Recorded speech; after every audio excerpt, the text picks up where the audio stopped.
السلام علیکم ویورز، میرا نام عطاء الرحمن اور آپ دیکھ رہے ہیں عطاء بخاری یوٹیوب چینل۔ قرآن کریم کی مسلسل ایکسپوزیشن کے سلسلہ میں آج ہم سورہ المائدہ کی آیت نمبر 66 کی ایکسپوزیشن کریں گے۔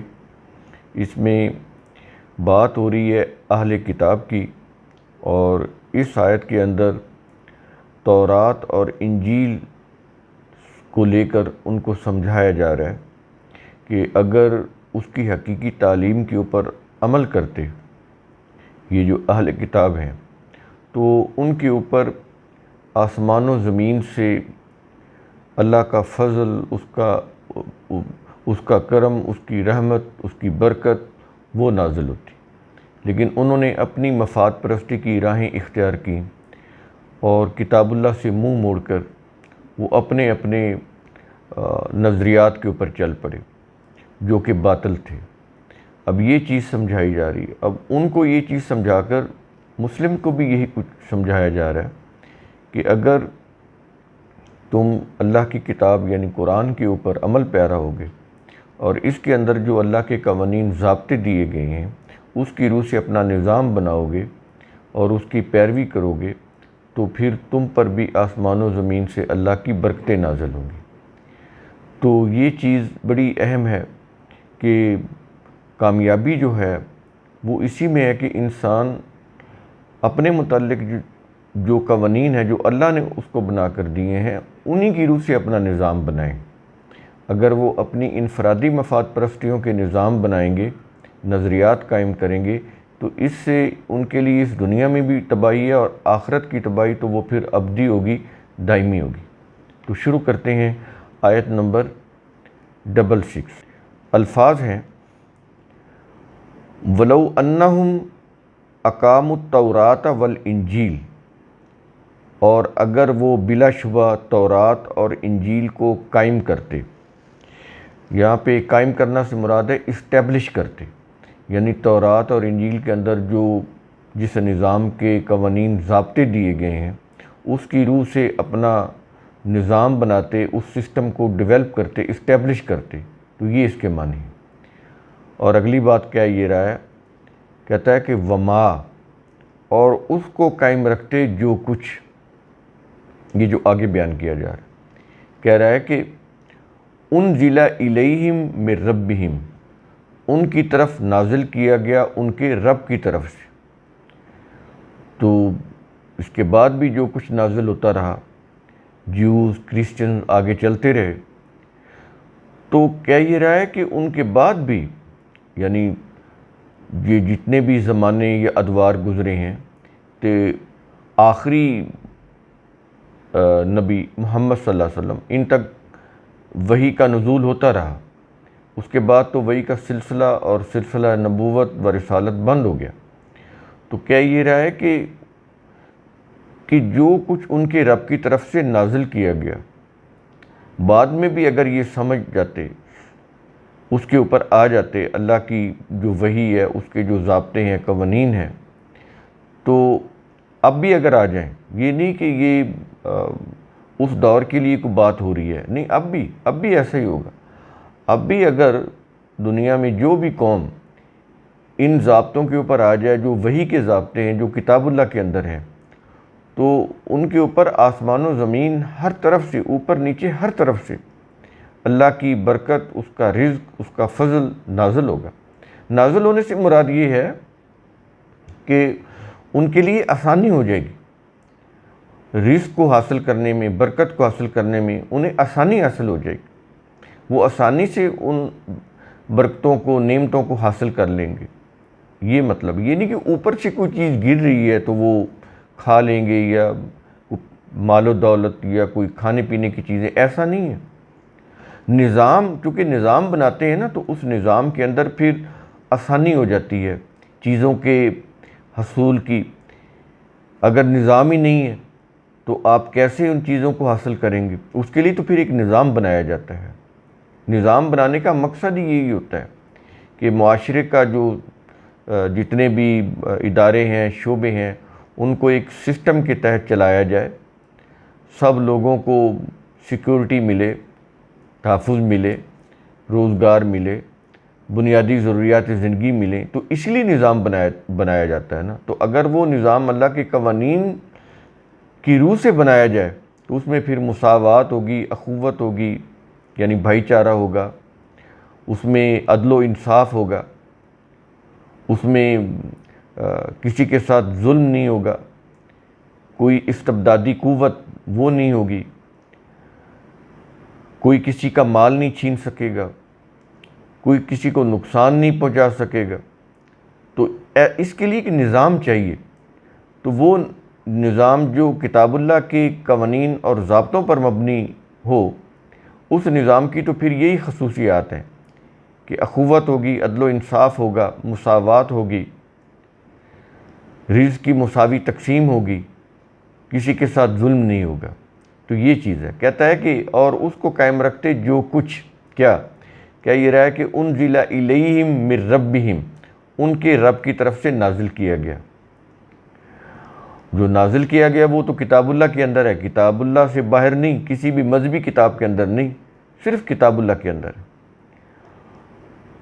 تو آگے کہہ رہا ہے اگر یہ کچھ وہ کر لیتے یا اب بھی اگر کر لیں تو پھر کیا ہوگا یا کیا ہوتا؟ کیا یہ رہا کہ لَأَكَلُوا مِن فَوْقِهِمْ، تو یقیناً وہ اپنے اوپر سے کھاتے۔ لَأَكَلُوا مِن فَوْقِهِمْ، یقیناً وہ اپنے اوپر سے کھاتے۔ اب اوپر آسمان ہے، فضا ہے، بارش آسمان سے برستی ہے، یہ جو آکسیجن ہے یہ فضا سے ہمیں مل رہی ہے۔ اگر یہ کچھ سیکنڈ کے لیے بند ہو جائے تو انسانوں کا دم گھٹ جائے، بلکہ انسانوں کا کیا تمام جانداروں کا دم گھٹ جائے۔ تو یہ ساری چیزیں، اب یہ جو فصلوں کو وہ بھی تو آکسیجن چاہیے، وہ بھی اوپر سے مل رہی ہے۔ تو یہ بڑی قابل غور چیزیں ہیں قرآن، کیونکہ قرآن کریم سائنس کی کتاب نہیں ہے، اس کو ہم اس طرح سے ایکسپلور کریں گے پھر چیزیں واضح ہوں گی۔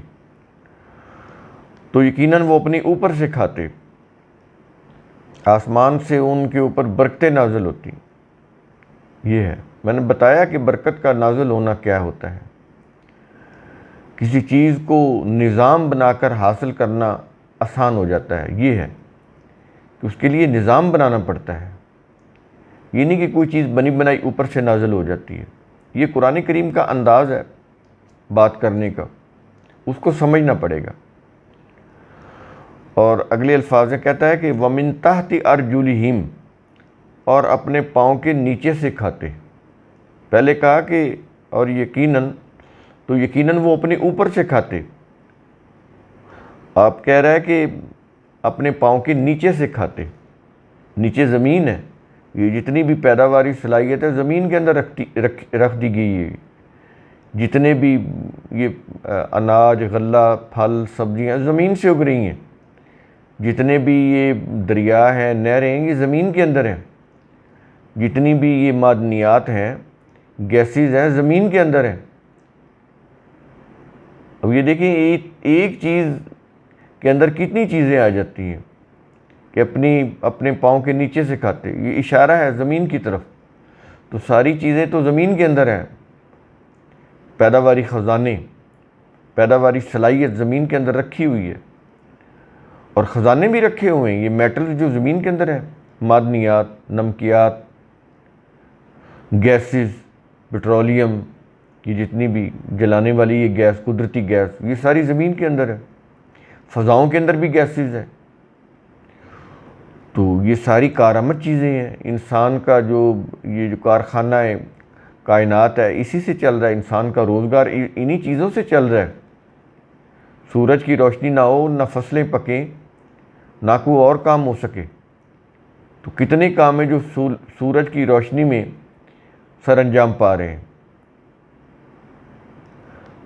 تو یہ چیزیں ہیں جو بڑی قابل غور ہیں۔ اور آگے کہہ رہا ہے منہم امت مقتصدۃ، ان میں سے ایک امت درمیانی راہ چلنے والی ہے، یعنی وہ افراط و تفریط کا شکار نہیں ہوتی۔ اب یہ ہے وہ آئیڈیل امت، وہ کوئی بھی ہو، یہاں پر تو کسی کا نام نہیں لیا جا رہا۔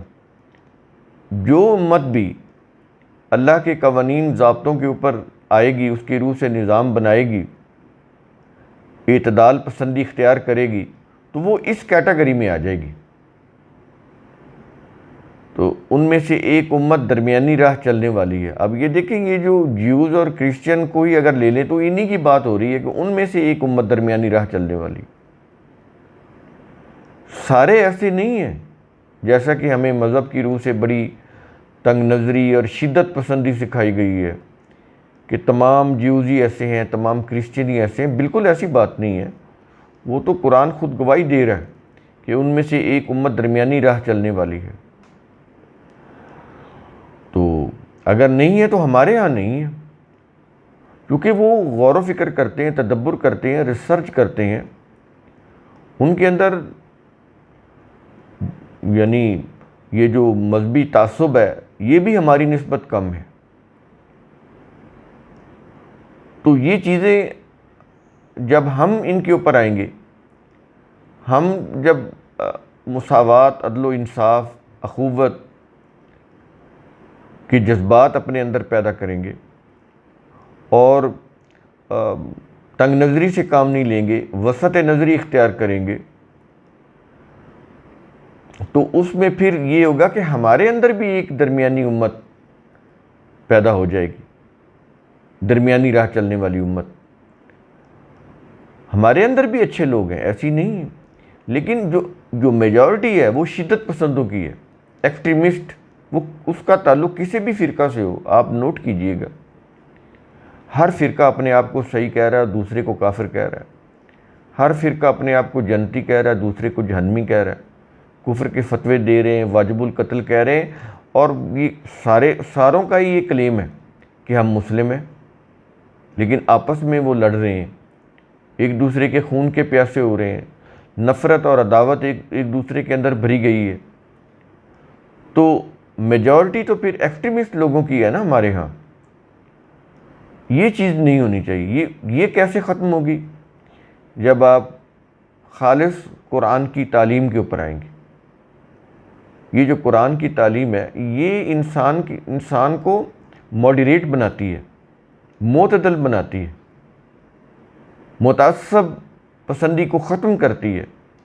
میری کئی لوگوں سے بات ہوتی ہے، وہ کہتے ہیں ہم آپ کا لیکچر سنتے ہیں، لیکن اب اس کا اثر یہ ہوا ہے کہ ہمارے ہاں جو بہت زیادہ شدت پسندی تھی یا تعصب تھا وہ اب نہیں رہا۔ یہ کئی لوگوں نے مجھے کہا ہے۔ تو میں نے ان کو یہی کہا، یہ کہتا ہوں کہ یہ قرآن کی تعلیم کا اثر ہے، اس میں میرا کوئی کمال نہیں ہے۔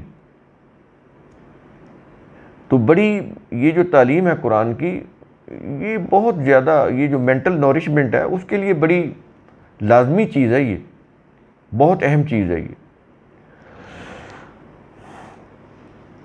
تو آیت کا اختتام ہو رہا ہے وَكَثِيرٌ مِّنْهُمْ سَاءَ مَا يَعْمَلُونَ، اور ان میں سے اکثر جو کچھ کرتے ہیں وہ برا ہے۔